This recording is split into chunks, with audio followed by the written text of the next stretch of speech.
ایک مرتبہ حضور کریم صلی اللہ علیہ وآلہ وسلم سفر پر تشریف لے گئے۔ آپ کی عدم موجودگی میں حضرت علی رضی اللہ تعالی عنہ نے اپنے گھر کچھ رقم بھیجی۔ حضرت فاطمۃ الزہرا رضی اللہ تعالی عنہا نے اس رقم سے 2 کنگن بنوا لیے اور ایک پردہ خرید کر اپنے دروازے پر لٹکا لیا۔ جب آپ صلی اللہ علیہ وآلہ وسلم سفر سے واپس تشریف لائے تو اپنی عادت مبارک کے مطابق سیدھے اپنی صاحبزادی کے پاس تشریف لائے۔ آپ کی نظر حضرت فاطمۃ الزہرا کے کنگنوں اور دروازے پر لٹکے ہوئے پردے پر پڑی تو واپس پلٹ گئے۔ حضرت فاطمہ رضی اللہ تعالی عنہا نے آپ کو دیکھا تو استقبال کے لیے خوشی خوشی دروازے کی طرف لپکیں۔ آپ صلی اللہ علیہ وآلہ وسلم کو واپس جاتے دیکھ کر آپ رونے لگیں اور سب سمجھ گئے کہ آپ کو ان چیزوں سے نہایت ناگواری گزری ہے۔ پہلے تو آپ نے کبھی ایسے نہیں کیا تھا۔ آپ رضی اللہ تعالی عنہا نے فوراً پردہ اتار دیا، دونوں کنگن بھی نکال لیے۔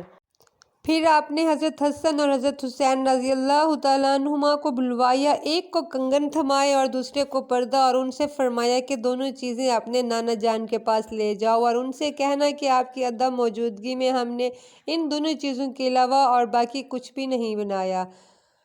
دونوں صاحبزادے آپ کی خدمت میں حاضر ہوئے۔ آپ صلی اللہ علیہ وآلہ وسلم کو اپنی والدہ محترمہ کا پیغام دیا۔ آپ صلی اللہ علیہ وآلہ وسلم نے دونوں کے منہ پہ بوسہ دیا، محبت سے اپنی زانو مبارک پر بٹھایا اور خوشی کا اظہار فرمایا۔ پھر حکم فرمایا چاندی کے یہ دونوں کنگن توڑ دیے جائیں۔ کنگن توڑ دیے گئے تو آپ نے ان کے ٹکڑے اہل صفہ میں تقسیم کر دیے۔ صفہ ان لوگوں کو کہتے ہیں جو مسجد نبوی کے باہر دروازے کے ساتھ ایک چبوترا بنایا گیا تھا، اس پر نادار صحابہ بیٹھا کرتے تھے۔ پھر آپ صلی اللہ علیہ وآلہ وسلم نے اصحاب صفہ میں سے ایک صحابی کو بلایا، اس کے پاس کپڑا نہیں تھا۔ پردے کا ایک ٹکڑا پھاڑ کر اسے دے دیا۔ اس طرح ہر ایک کو تھوڑا تھوڑا سا پردے میں سے عنایت فرمایا۔ اس کام سے فارغ ہو کر آپ صلی اللہ علیہ وآلہ وسلم نے فرمایا، اللہ میری بیٹی فاطمہ رضی اللہ تعالی عنہا پر رحمت نازل فرمائے اور انہیں جنت کے خوبصورت لباس عطا کرے جو انہوں نے کیا، پردے کے بدلے میں جس سے مسلمانوں کی ستر پوشی ہوئی، اور اللہ انہیں ان کنگنوں کے بدلے میں جنت کا زیور پہنائے۔ ایک شخص حضور پاک صلی اللہ علیہ وآلہ وسلم کی خدمت میں پینے کی کوئی چیز لایا۔ اس وقت آپ کی دائیں طرف ایک چھوٹی عمر کے لڑکے بیٹھے تھے جبکہ بائیں طرف عمر رسیدہ حضرات بیٹھے تھے۔ آپ پہلے دائیں طرف والوں کو چیز دیا کرتے تھے۔ آپ نے اس دفعہ فرمایا کیا تم مجھے اس بات کی اجازت دیتے ہو کہ میں پہلے ان حضرات کو دے دوں جو بائیں طرف ہیں؟ اس پر وہ لڑکا بولا، نہیں باخدا نہیں، آپ سے حاصل ہونے والی متبرک چیز کے بارے میں ہرگز کسی کو ترجیح نہیں دے سکتا، یعنی پہلے میرا حق ہے، مجھے ہی دیں۔ آپ صلی اللہ علیہ وآلہ وسلم نے پہلے انہی کو وہ چیز پلائی۔ یہ تھے حضرت عبداللہ بن عباس رضی اللہ تعالی عنہ۔ ان کی بات حد درجہ دانشمندانہ تھی۔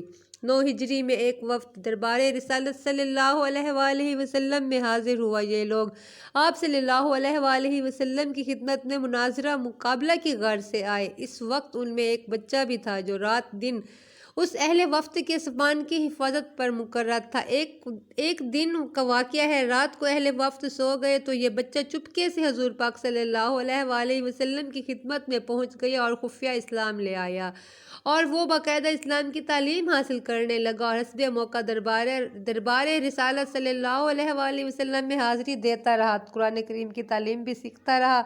اسلام اور قرآن کا یہ عاشق خوش نصیب بچہ حضرت عثمان بن ابو العاص رضی اللہ تعالی عنہ کے بچپن کا واقعہ ہے۔ حضور صلی اللہ علیہ وآلہ وسلم مدینہ منورہ حاضری پر ایک لڑکا آپ کی خدمت میں پیش کیا گیا۔ لوگوں نے کہا، یا رسول اللہ، اس نے 17 قرآنی صورتیں حفظ کر لی ہیں۔ حضور صلی اللہ علیہ وآلہ وسلم نے امتحان کے طور پر کچھ سنانے کو فرمایا۔ لڑکے نے آپ کے سامنے سورۃ کاف کی تلاوت فرمائی۔ اس پر آپ صلی اللہ علیہ وآلہ وسلم نے مسرت کا اظہار فرمایا، اور حضور جو خطوط یہود کے پاس بھجواتے تھے وہ یہودی ہی تحریر کرتے تھے۔ ایک مرتبہ حضور نے ارشاد فرمایا، یہود کی خط و کتابت پر مجھے اطمینان نہیں کہ وہ گڑبڑ نہ کر دیتے ہوں، تم یہود کی زبان سیکھو۔ اس لڑکے نے صرف 15 دنوں میں یہودیوں کی عبرانی زبان سیکھ لی اور باقاعدہ تحریر بھی کرنا شروع کر دیا۔ اس طرح حضور صلی اللہ علیہ وآلہ وسلم کی خدمت میں یہودیوں کے جو خطوط آتے ان کو پڑھنے کی ذمہ داری بھی اس کم عمر کے ذمے تھی۔ بعض روایات میں عبرانی کی جگہ سریانی زبان سیکھنے کا ذکر بھی آیا ہے۔ یہ لڑکا صحابہ میں حضرت زید بن ثابت رضی اللہ تعالیٰ عنہ کے نام سے مشہور تھے۔ آپ اپنے زمانے کے جلیل القدر صحابہ میں شمار ہوتے اور بڑے مفتی سمجھے جاتے تھے، خاص طور پر علم میراث کے ماہر تھے۔ ہجرت نبوی کے وقت ان کی عمر صرف 11 برس تھی۔ ایک مرتبہ حضور صلی اللہ علیہ وآلہ وسلم سے کسی نے پوچھا، یا رسول اللہ، اپنے بچپن کے بارے میں کچھ بتائیں۔ آپ صلی اللہ علیہ وآلہ وسلم نے ارشاد فرمایا، ایک مرتبہ میں اپنی بھیڑ بکریوں کے ریوڑ میں کھڑا تھا کہ میرے پاس 2 آدمی آئے۔ ان کے کپڑے سفید تھے۔ ان میں سے ایک کے پاس سونے کا ایک تشت تھا، وہ تشت برف سے بھرا ہوا تھا۔ انہوں نے مجھے لٹایا اور میرے پیٹ کو چاک کر دیا، پھر انہوں نے میرے دل کو باہر نکالا، میرے دل اور پیٹ کو اس برف سے دھویا، یہاں تک کہ انہوں نے میرے دل کو واپس میرے پہلو میں رکھ دیا اور دل گویا پہلے کی طرح ہو گیا۔ اب ان میں سے ایک نے دوسرے سے کہا کہ میرا وزن زیادہ ہو گیا۔ اس پر پہلے نے کہا 2 آدمیوں کی طرح ہو گیا۔ اب ان میں سے ایک نے دوسرے سے کہا کہ ان کی امت کے 10 آدمیوں سے ان کا وزن کرو۔ انہوں نے میرا وزن کیا تو میرا وزن زیادہ ہو گیا۔ اس پر پہلے نے کہا 100 آدمیوں سے وزن کرو۔ اس نے مجھے 100 آدمیوں سے تولا، اب بھی میرا وزن بڑھ گیا۔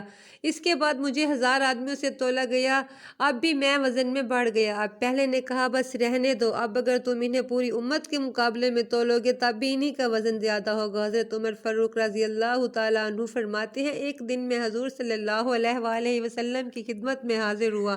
آپ صلی اللہ علیہ وآلہ وسلم بالائی منزل پر تشریف رکھتے تھے۔ آپ صلی اللہ علیہ وآلہ وسلم کے جسم مبارک پر صرف ایک تہبند تھا، ایک کھڑی چارپائی سرہانے، ایک تکیہ پڑا تھا جس میں کھجور کی چھال بھری تھی، ایک طرف مٹھی بھر جو رکھے تھے اور ایک کونے میں پائے مبارک کے پاس کسی جانور کی کھال پڑی تھی، کچھ مشکیزے کی کھالیں سر کے پاس کھونٹی پر لٹک رہی تھی۔ حضرت عمر فاروق رضی اللہ تعالیٰ عنہ کہتے ہیں، یہ دیکھ کر میری آنکھوں سے آنسو جاری ہو گئے۔